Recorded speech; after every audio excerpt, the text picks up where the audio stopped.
سلام كم يكنيكم صخبركم سمعتي ازي جات روز انترتينمنت يو للو ما عندي حنت فليز بلد اواناوي تصحف حزلكم متقلقو ازي تصحف كتردقو استتقمكم دما كاب تاويقكم حسابكم تتصحفو قدم تاي بالالو سمعكم سبات ون تايبلو اللو استوعلكم شعو حسابكم هابوني كاب زحلف سامنتات بجاية روزن كالوت أكلاتن استدالوت جايو انت تبل حداش ابليكيشن نابعداقا كان زقربت بسيرنا نيرنا بزي كازاناتنا ابليكيشن ون كلتا ايرتراوان ابليكيشن نابزبي قريبا اللوا اتحانتي نحدا عمت نابزبي زقربت عبي لوطون زمتت إلا تيفي كتكون كلا بحجي تقربون وني استبالت ازيا مساتيت ابليكيشن تداليلا انتا يونايزن ابليكيشن تقمي اقدمنا كنزاربولو زلنا رستيو سنة طباب كم تقدم حجي قالت ايوز نبوركو مرحي هزبيو كاب هزبي واتق بطباب دمانة هزبي كرتيه تحزو يبسرو قانقون بالون كخبر يقبرو بعبيقون تاريخ نداورسة عبيت تمرتتات يقسمو عود سنة طباب عزيو سفحيو كلن قبرون تفتات دارقا سنة طباب اللوان تبلنا مقنانا يكونن كابزي عزيو سفحنا سنة طباب عودي أباقرنا تبوك كيدلكا تزاربولو فتصم يلن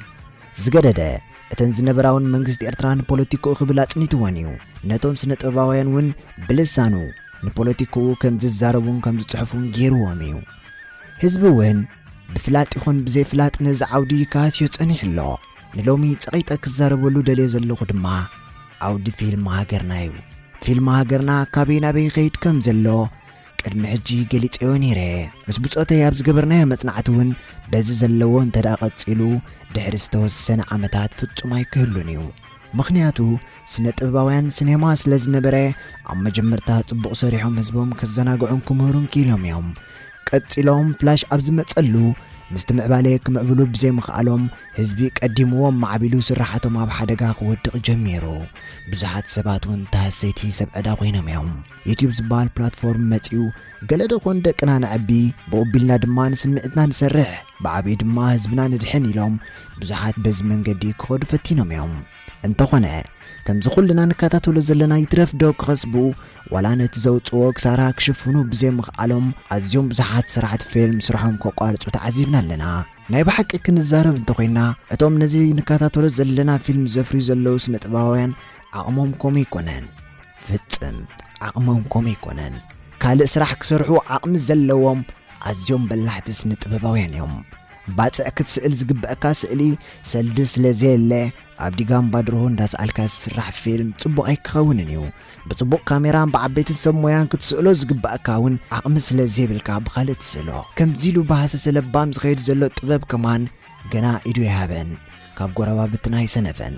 ብኸምዚ ግን ዝቕጽል ዶ ይመስለኩም ኣይቅጽልን እዩ ፍጹም ኣይቅጽልን እዩ ኣነ እውን ሓደ ካብቶም ብመትከል ንስራሕ ዝሰርሕሉ ዘለዉ ሰባት እየ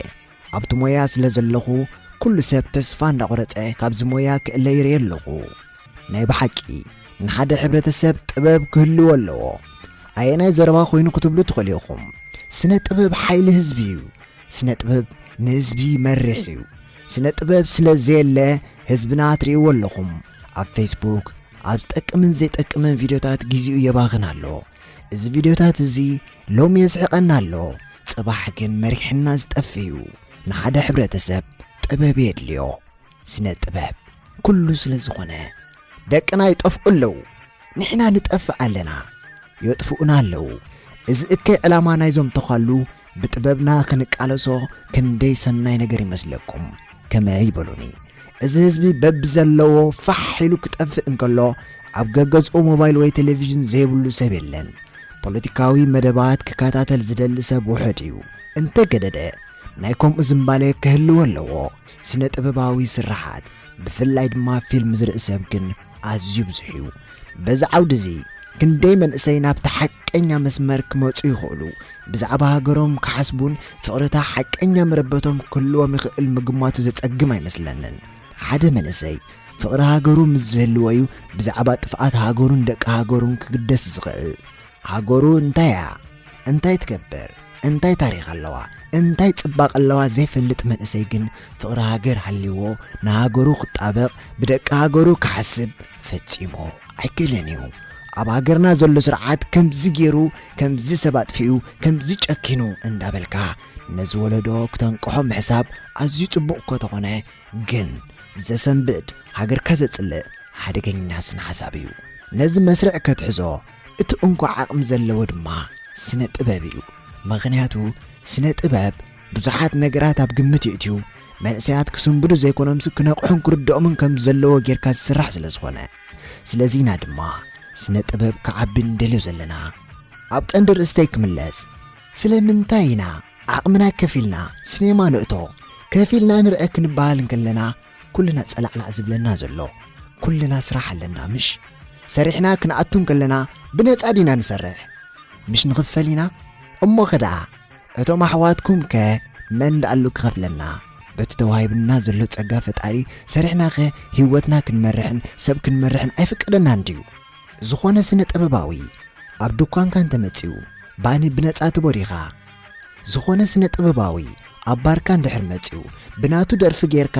ቢራ እንዳሸጥካ ብነፃ ቢራ ትሸጠሉ ዲኻ ኣይትሸጠሉን ኢኻ እሞ ኸደኣ ብኸመይ መዐቀኒና ብነፃ ክንሰርሕ ትደሊና ዘለኹም ወረ ኸመይ ኢልና ኢና ከምዚ ኮይና ኣብ ሲኔማ ብነፃ ዶ ንኣቱ ነርና ኢና ካሴትከ ካብ ቤት ሙዚቃ ብነፃ ዶ ይዋሃበና ነይሩ ምሽ እንዳገዛእና ኢና ዓቢና እንታይ ደኣሞኒ ድሕሪት ንምለስ ኣለና ሕልፍ ዝበሉ ሰባራት ከኣለዉ ኣብ ባርኩም ክንስእል ደሊና እንተይልካዮም ገንዘብ ክፈለና ይብልኻ ድሕሪ 2 መዓልቲ እንተተመሊስካዮም ከዓ በታ ደርፍኻ ቢራ ክሸጡ ጸንሑኻ ተገምጢሎም ድማ ሕማም ሲእና ስነ ጥበብ ኤርትራ ከፊልና ክንሪኦ ይብልኻ ይገርም እዩ ብልክዕ እዚ ዘረባ ኣብ ብዙሓት ክዳጋገም ሰምዐ ኣለኹ ብፍላይ ድማ ኣብ ኮመንት ከንብብ ከለኹ ተደጋገምቲ ዝረኣኽዎን ጽሑፋት ነይረን ግደፉና እስከ ንስኹም ድማ ንህዝብኹም ግዳዝ ይተሓስብሉ ገንዘብ ጥራይ ኮይና ሃይማኖትኩም ሕማም ሲእና ኤርትራዊ ፊልም ከፊልና ክንዕዘብ ኔትፍሊክስ ምክትታል እንድሕሸናን ሕሉፍ ሓሊፍዎም ገሊኦም ድማ ኣይትዕሰብዎ እታ ሳብስክራይብ ከማን መሊስና ያለና ዱሬ ዩቲዩብ ምክትታል እንድሕሸናን ኣምሓርኛ ፊልም ኣለና እንዶ ነቲ ካልእ ከፊልካ ከም ዝረአ ዝተውዒልኩም ኤርትራዊ ፊልም ግን ኣይክፈሎን እዩ ስለምንታይ ምኽንያቱ እቶም ስነ ጥበባውያን ንስርሖም ከኽብርዎ ስለ ዘይከኣሉ ህዝቢ ድማ ክብሪ ዘለዎ ይመሰሎን ኣንቱም ሰባት እዚ ከቢድ ጸገም ይኸውን ኣሎ መንነትና ንጸልእ ኣለና ስነ ጥበባውያን እውን ክንሰርሓሉ ዘለና ጉዳይ እዩ መንእሰያት ብጽልዓት መንነት ተጠቂዖም ካብ ደቂ ሃገሮም ዝግልገሉሉን ዝረብሑሉን ንደቂ ካልእ ዜጋ ከርብሑን ተጀሚሮም ወይ ብደቂ ካልእ ዜጋ ክሓሙን ክሓስቡን እንተደኣ ጀሚሮም ንደቂ ሃገሮም ጸሊኦም ናብ ካልእ ዓሌት ዕቑባ እንተሓቲቶም ናይ ገዝኦም ሓምሊ ገዲፎም ናይ ጎረቤት ስጋ እንተደኣ መሪጾም ጽንሕ ኢሎም እውን ኤርትራውያን ምዃኖም ክኽሕዱ እዮም ነዚ ጥበብ የድልዮ ኣሎ ሞራልና ከይተተንከፍና ክንሰርሓሉ ዘለና ጉዳይ ምዃኑ ክስቆረና ይግባእ ብፍላይ ድማ እቶም ግደፉና እስከ ስቃይ ህዝብኩም ግዳዝ ትጽሕፍሉ ካብ ናብ ገንዘብ ትቀራደሙ ኢልኩም ትጽሕፉ ሕሉፋት ሃገራውያን ክትኮኑ ትፍትኑ እሞ ድማ ውሕዳት ክንስኹም ብዙሕ ሰብ ትልክሙ ኣነ ብወገነይ ጌጋ ዘለኩም ኮይኑ ይስማዕኒ እቶም ንሃገርኩም ኣብ ዩቲዩብ ክትመጹ ከለኹም ጥራይ ትዝክርዋ እቶም ኣብ ፌስቡክ ሕሉፍ ሃገራውነት ዘለኩም ኮንኩም ስማዓኩም ካብ ቀንጠመንጢ ሸር ምግባር ሓሊፍኩም ቀንዛ ኣሕዋትና ጽሒፍና ክንዝርግሖ ከለና ክትሰምዕዎ ፈቃደኛታት ዲኹም ኣይኮንኩምን ይትረፍደ ክትሕግዙ ሓንቲ ደቂቕ እውን ቃንዛ ክትሰምዑ ፈቃደኛታት ኣይኮንኩምን ኩልና ንነብስና ንሕኸኽ ዝጠቅምን ዘይጠቅምን መሊኦም ክዝርግሕዎን ከለዉ ኣሽሓት ክረአን ክስማዕን ከሎ ነቶም ቃንዛ ህዝቢ ዝጽሕፉ ስነ ጥበባውያን ፖለቲከኛታትን ግን ዝሰምዖም ሰብ ኣሎ ድዩ የለን ብመልሓስና ግን ሃገር ንማሕድራ ምናልባት ኣይተረዳእናን ይኸውን እምበር እዚ ንብሎ ዘለና እውን ሓልዮት ህዝብን ሃገርን እዩ እቲ ምንታይሲ ስነ ጥበባውያን ሞራሎም ተመሊሱ ካብ ክሳራ ነፃ ኮይኖም ክሕንጥጦን ተጀሚሮም እሞ ድማ ህዝቢ እንተነቂሑ ፍቕሪ ሃገሩ ገይሩ ንሃገሩ ክሓመላን ተጀሚሩ ካብዚ ዝዓቢ ጸጋ ኣሎ ድዩ ካብዚ ዝዓቢ ሓልዮት ሃገርን ህዝብን ኣሎ ድዩ ስነ ጥበባዊ ንገንዘብ ኢሉ ክሰርሕ የብሉን ስነ ጥበባዊ ድኻ ክኸውን ኣለዎ እዛ ስነ ሓሳብ በየናይ መጽሓፍ ፈጺሙ ይርዳእንን እዩ ብልክዕ ጥበብ ንዕግበት እምበር ንገንዘብ ኣይስራሕን እዩ ግን ከዓ ንኽስራሕ ዓብዪ ገንዘብ እዩ ዘድልዮ እሞ እቲ ገንዘብ ደኣ ከበይ ክመጽእ ፊልም ክንሰርሕ ደሊና ሓጉዝና እንተልና ቅርሺ ዘዋጻልና ሰብከ ኣሎ ድዩ ኣይመስለንን 17 ሳንቲም ከፊልኩም ተኸታተሉ ተባሂልና ኸማን ሕጉሳት የለናን ኣብ ሃገርና ዝነበሩ ፖለቲከኛታት اتسنة طبب كله سلازيد ليوو نتهزبي زي كون سنة حساب كسفور لي نارينا سنة طبباوي انت خسيرو نتمويا بعلو خقود فويو شعو هزبي زمرحو سينو فحك بليو زقرم سنة حسابيو زخبركم سمعتي قبل بي غريتا خحتكم لومي قروب جيغاتا تابزيعي غوني كنكا بقدس منفس كتردوني يزدلي حزينة يزارب زلغو هزبنا يتقفى اللو هزبنا يتسند اللو نايزي تقفق زلو هزب تحتات دما كله هزب يرترايو أنا ياب كله زسرحو مدباتي نتو زلو سرعات شمو خمانا يلعلوني استقان نسألي كنهبو انت جميرنا اتمن اسي كام مرعد حليفو زمت ألوط يلن يبلكم اللخو من اسي يتقفى اللو يموت عليكم كن زبل زلخو موت حلاليو كيدكا زيت ملسلو زقرده بسلعات مننت يساقلو نايدك هاغور فريات كرئز زيد اللي من اسين تدعلو كابز زخف احمام يلن شوسان حمشتن قرشي كفيلان عامت نتقم سلستبالنا قچوچو كبلنا يبلون اگيدخ نگركم طبب بگنزب يسراح ገንዘብ ከዓ ከምጻዕሎ ስነ ጥበባው ድማ ሃፍታም ክኸውን ኣለዎ ምክንያቱ መታን ደፋር ክኸውን ዓበይቲ ሓሳባት ኣምጪው ብድፍረት ክሕንጥጥ ኣለዎ እቲ ኣታው ዘይብሉ ስነ ጥበባው ግን መሳርሒ ፖለቲከኛታት ኮይኑ ኣብ ዕንክልል ይዝነብር ንህዝቡ ድማ ይትረፍ ከድሕኖ ፈሪሑ ጽሑፋቱ ኣብ ጥዊው ይዝውዶም ስለዚ ኤርትራዊ ስነ ጥበባዊ ከዓቢ ናይ ኩልና ስራሕ እዩ ብጥበብና ብረትና ኸልዓልና አንጻር ጸላእቲ መሬትናን አጥፋእቲ ክብርታትናን ክንዋጋ ዓቅሚ ክህልወና እዩ በዛ አጋጣሚ ድማ ኩልኩም ስነ ጥበባውያን ተባራበሩ ህዝብኩም ምርሕዎ እዚ ብሰለስተ ትካላት ተጀሚሩ ዘሎ ተበግሶ ናትኩም እዩ ስራሕኩም እዩ ናጽነትኩም አይትሽጡ ንመሰልኩም ተኻትዑ ተንኮል ከይትሕሰቡ ባሃገሩ ዝሓስብ ኤርትራዊ እንዳዋሓደና ይኸይዳሎ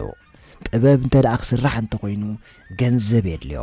ገንዘብ ክመጽ እንድሕር ኮይኑ ዝተሰርሐ ህዝብ ብገንዘብ ክሪኦ ኣለዎ ዓቅሙ ክኸፍል ኣለዎ ስነ ጥበብ ሃገርና ምዕባዩ ንኹልና ረብሓ ስለ ዝኾነ